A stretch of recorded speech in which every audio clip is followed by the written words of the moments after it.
Welcome to the Happiness Drive Success podcast, brought to you by Motivate Coaching, the multidiscipline practice for extraordinary people. Here, we discuss finding your happiness and how you can use it to drive your success. Please welcome your host, co-founder, CEO, and master of discovering happiness, Stuart Isham-Fairbairns. Hello, beautiful, wonderful, happy, smiley, sunshiny people. How are you today, my friends? It's another beautiful day here. I hope it is with you too. Been having a lovely morning this morning out walking with Harlow. And just as I was walking, a thought came to me that I just wanted to share with you all. I want to talk about foundations of happiness. Now, I can tell you're sitting on the edge of your seat, excited about what's coming next. Foundations of happiness, much like the foundations of a house, the baselines that we have that inform what then makes us happy. Confused? Perfect. When you build a house, you build the foundation first, don't you? If you imagine you're building your happiness in a similar kind of way, we have a baseline for happiness which is informed by many things, and as we get older it evolves. But let's say it could be environmental circumstance as one factor. So if you're brought up in the royal family, for example, whilst you don't have to worry about money, everything's taken care of, your education, all that jazz, there's also a very heavy burden on you of knowing that you have a huge responsibility to uphold the royal life. Now let's say you're brought up in poverty, in which case you might have had a tough upbringing.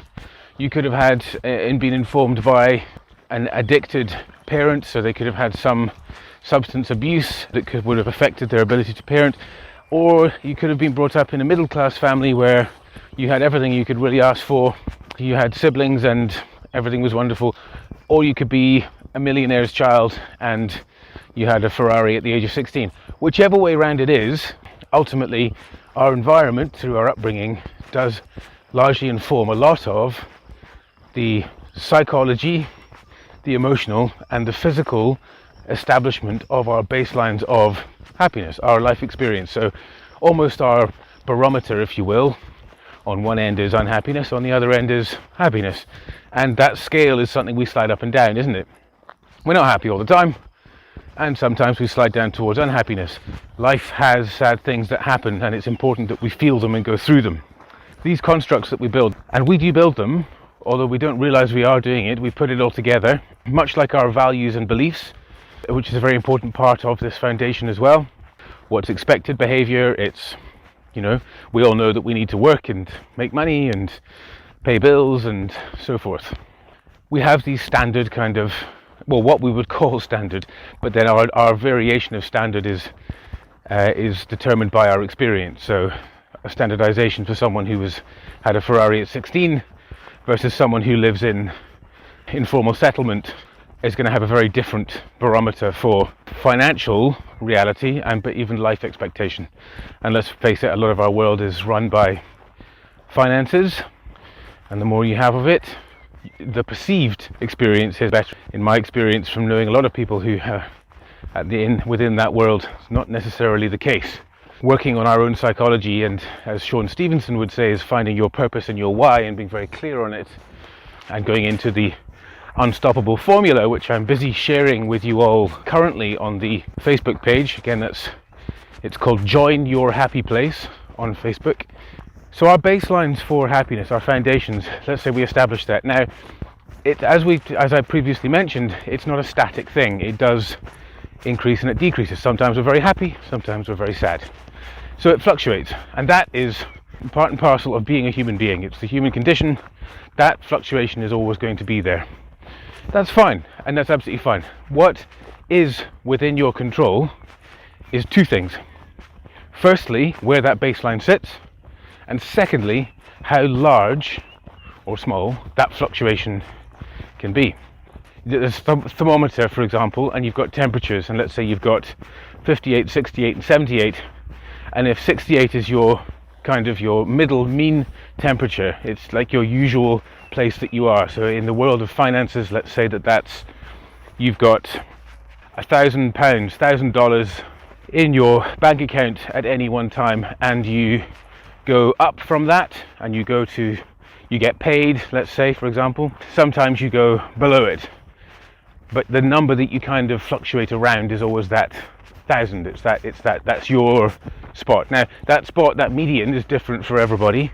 Only you will be able to know yours, and the way that you can know yours is to track your finances, similarly to happiness, but we'll get to that in a second. The trick is to track your finances, and ultimately what you can do is through that you can see where the wastage is in your expenditure, where the opportunities lie in your income, whether existing or to be established. And then from there you can actually look at creating your purpose, your why, your vision. Why do you want to have this money? And if it could be as simple as financial security. It could be that you want to leave your current job. It could be that you want to buy that house. Whatever it is for you, is that you put that goal in place, because when you're feeling down, especially when the barometer goes down to 58, or heaven forbid it goes down to 48 or 38, you can bring yourself back up again, because you just look at, why am I doing this, and you feel energized, and that gets you jumping out of bed. It's important to keep motivated, so that why is really important. So back to in the context of happiness, similarly, this exact model works. With my analogy of the house and the foundation, I think what we believe, and this is why I use this analogy, is I think what we believe, once it's built and we've put the walls up and the pretty windows are in and lovely roof with skylights and all that jazz, and we've got very comfortable sitting inside, you can't change the foundation of that house. It's built. So that means that you're limited. And in that limitation, you're then stuck within a box that you can't change. Now, the wonderful news is that in the realm of happiness, this is not the case. That house that you built, that foundation, you absolutely can change its shape. You can grow it, you can make it thicker, deeper. When you're building a house, in order to design the foundation, you need to know what the end result looks like, what the house looks like, and what weight it's going to be, what its distribution is going to be, the size of it, the rooms, where you're going to put your load-bearing walls, how heavy is the roof going to be, all those plans. So you need to plan ahead. That's why there are plans for houses, to build that foundation. Now, with your happiness, there wasn't a whole lot of planning going on beyond. You need to have that baseline and natural human instinct and drives, as well as the environments and people around you helping establish that foundation. Now, when you get older, you might find that you actually find it really hard to be happy. You might find it quite difficult to lift yourself up. Now, I can guarantee you, well, I say guarantee, I would be amazed if this doesn't apply to everybody. Some situations are harder, some situations are easier. But it is that there is ways to get past something that is holding you back, which will most likely be a value or a limiting belief. And getting past that will allow you to grow that foundation. Now, when we do, we can raise that bar. So let's say now, in the finance example, you've got £1,000, dollars, rupees, rand, whatever it may be. You can raise that baseline up by tracking your finances, having a goal, looking at your income opportunities, looking at where you're spending money, and taking more control over what's happening in your financial world. And you can then increase that baseline from $1,000, pounds, rupees, rand, to 2,000. Because what happens by doing that is you change your psychology. You rewire the neurons in your brain to know that that's where your baseline is. But you have to do the work. These things you can't just say to yourself, right, this week I'm earning, or this month I'm earning this much, next month I'm going to earn $100,000, and you're moving from $2,000. It's highly unlikely to happen. You're setting yourself up for a fall, and then what happens when you get that disappointment is you just drop right down to 38 degrees, and you feel low and lost, and you give up. And that's a very dangerous place to be. So we have to realistically manage expectations with our goal setting. So if you are right now currently earning $1,000, and you want to take it up to 2,000, track the finances, and then look at what your expenditure is, look at your income opportunities, and how can you bring it up to 2,000 to make that the baseline. And it absolutely is entirely possible.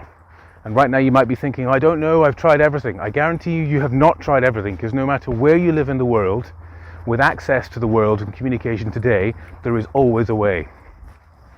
Now, I'm flipping back and forth between the financial example and the happiness example, because I think the financial one because it's such a prevalent thing in this world today, speaks directly to people, and we can really feel it. And whatever you're feeling as I talk about this, whether it's excitement or it's frustration or it's whatever it may be, think about where you're feeling that within yourself. Is it in your heart? Is it in your stomach? Is it in your mind? Wherever it may be, and then take that feeling and take it back to the thought that's informing that feeling. Because what is it that's making you so angry? I haven't angered you. I've said nothing to upset you. I've said nothing to excite you either. If you are excited, that's great.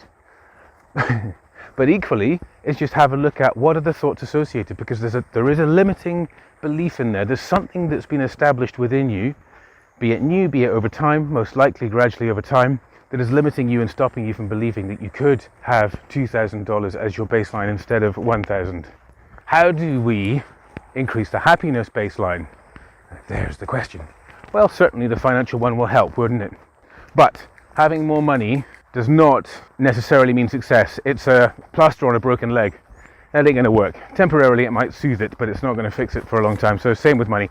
So it's still a matter of discovering more about yourself and what it is you want out of life in order to achieve and feel that true satisfaction, that true happiness, no matter when, and you can tap into it, because just being able to, buy yourself an ice cream or a Ferrari or a trip around the world whenever you want, at some point, whilst that could be very exciting for a year, 5 years, 10 years, 20 years, 40 years, at some point the shine's going to rub off of it, and you're going to get back to a place of, I'm still not satisfied. I've had great times, great experiences, great moments, but I'm still not satisfied. So happiness trumps finances. However, finances obviously helps in the meantime, because we need to feel stable. And we want to be building all of these things simultaneously. But the best way for you to increase your finances, the best way for you to increase your life experience, the best way for you to increase your relationships around you is to focus on your happiness, and it's yours. As I always talk about, happiness is subjective. So how do you increase your happiness?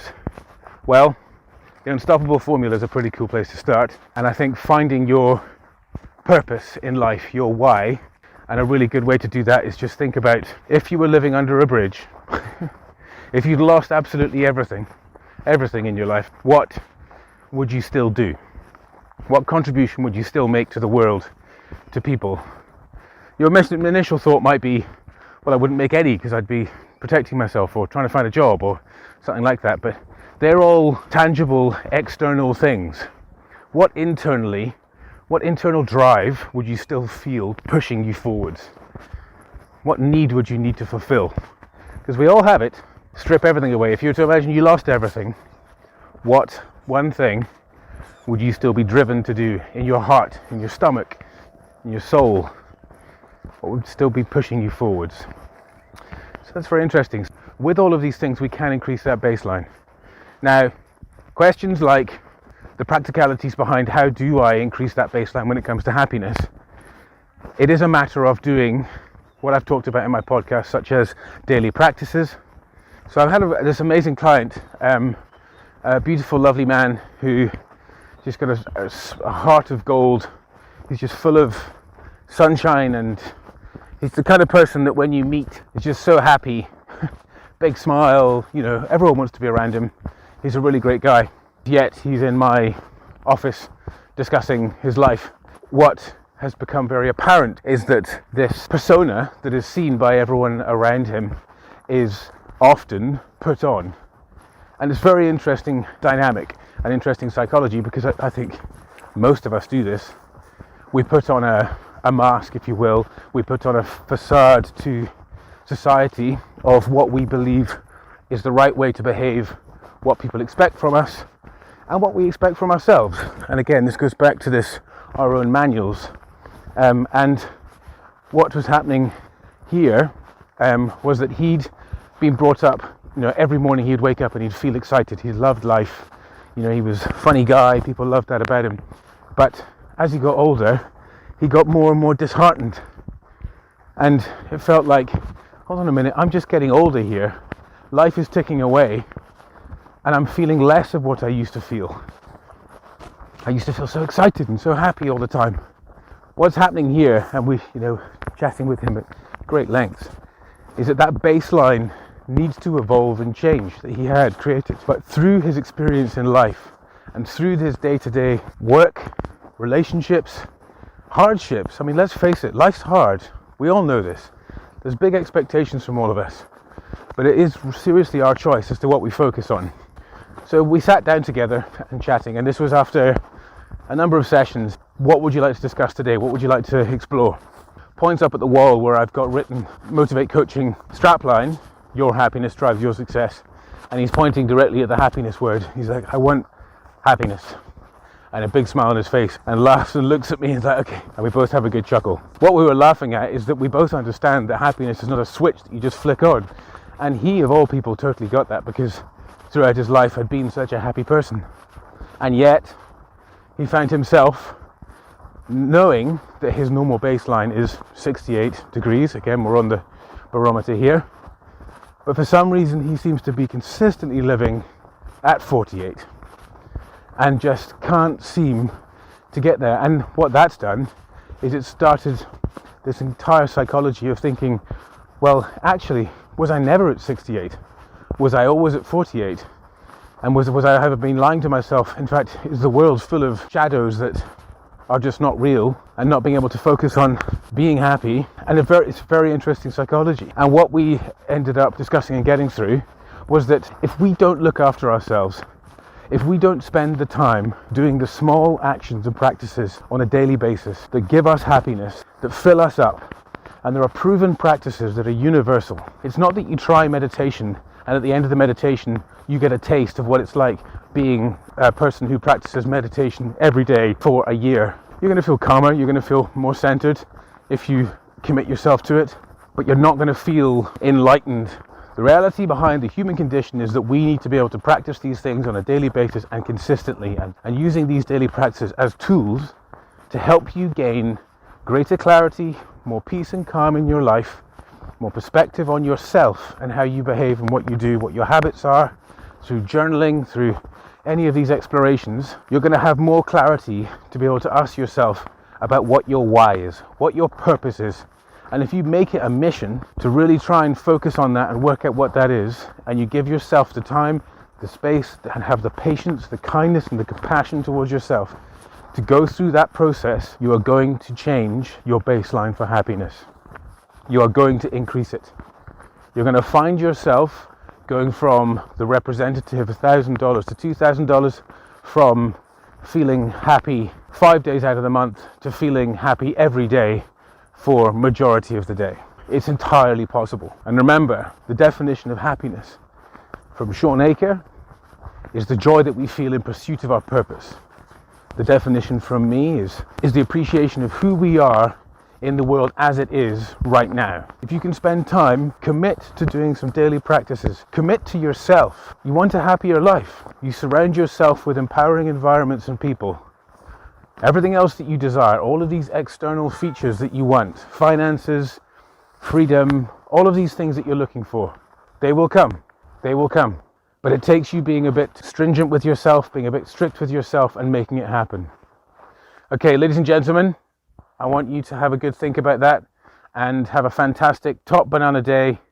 Thank you so much for listening. Don't forget to go to the Facebook page, which is facebook.com/join your happy place. Join your happy place. So come and find us there. We're all chatting away, sharing lots of wonderful stuff. You can find links on the Motivate website, which is motivate-coaching.com. This podcast is on Spotify, Stitcher, and iTunes, wherever you're listening from. Thank you so much for listening. Please don't forget to review the podcast. Every review makes a big difference for us. It all helps. You are wonderful. Have an amazing day. Thanks so much for listening. If you're interested in learning more, go to the Motivate website at www.motivate-coaching.com. If you'd like to get in touch with Stuart directly, you can get him at Stuart, spelled Stuart, at motivate-coaching.com. Thanks so much for joining us, and remember, your happiness drives your success. See you next time, folks.